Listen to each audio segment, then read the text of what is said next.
ये लास्ट वाला क्वेश्चन आपका हो गया जी? किनका? अर्नव है? अर्नव ने भेजा हुआ है। नहीं सर, वो नहीं हुआ सर। वो सर ए हो गया था, बी नहीं हो रहा है।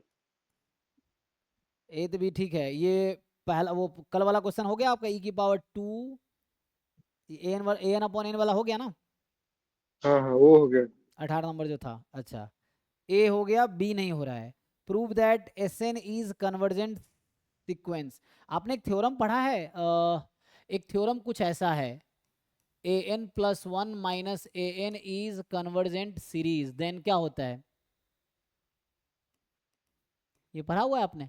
ये एक थ्योरम है कि अगर ये सीरीज कन्वर्जेंट होगा ना, हाँ तो ये ए एन कॉची सीक्वेंस होगा। और कॉची होगा तो if and only if convergent होता है रियल में। ये चेक कीजिए, एक थ्योरम है ये,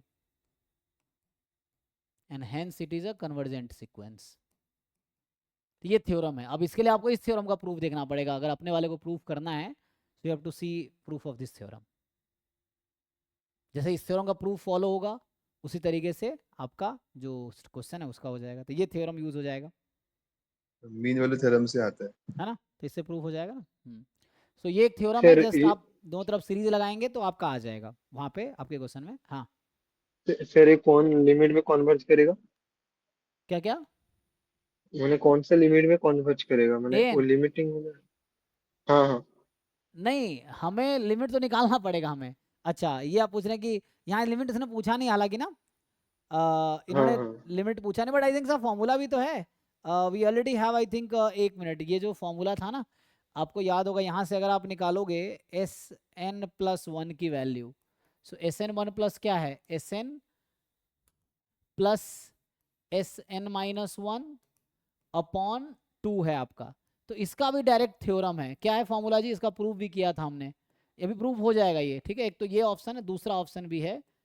किसी को याद है इसका फॉर्मूला? कुछ ऐसा होता है, है। A1 + 2 A2/3। हाँ यस।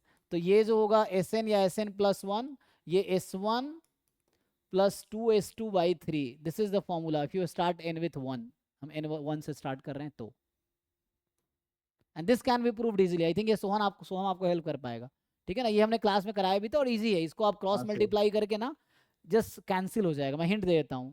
जैसे आप कह रहे हो ना, मान लो ये यूज़ नहीं करोगे, ये भी यूज़ नहीं करना चाहते, यू वांट टू प्रूफ, तो उसका सिंपल लॉजिक ये है कि आपको ऐसे रिकर्सिवली कैंसिल होता चला जाएगा।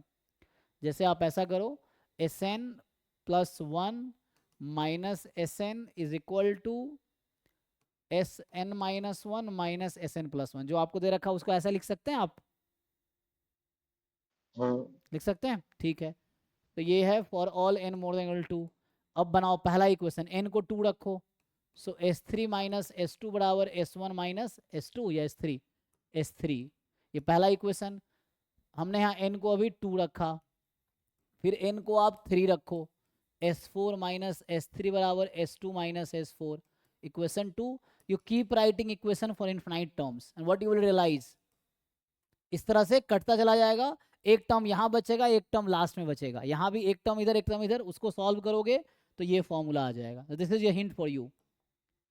यू राइट रिकर्सिवली 6-7 टर्म्स लिखो, लास्ट में कुछ टर्म्स लिख लो, ये रिकर्सिवली कटता चला जाएगा। ये इससे कटेगा इस तरह से, यू विल सी एक यहाँ बचेगा एक इधर कुछ बचेगा, ठीक है, एंड देन उससे प्रूफ आ जाएगा। So this is the idea of proof. Parimal sir ने कराया भी है। हाँ कराए होंगे, है ना, मैंने लास्ट ईयर कराए थे, तो उससे लेक्चर देख सकते हो आप, या आपको कहीं मिल जाएगा। So this is the idea of proof you can do. Try करके देखो, नहीं तो ग्रुप में भेज दो, कोई बच्चा भेज देगा सोल्यूशन। जो just send question in group, कोई ना कोई सोल्यूशन भेज देगा।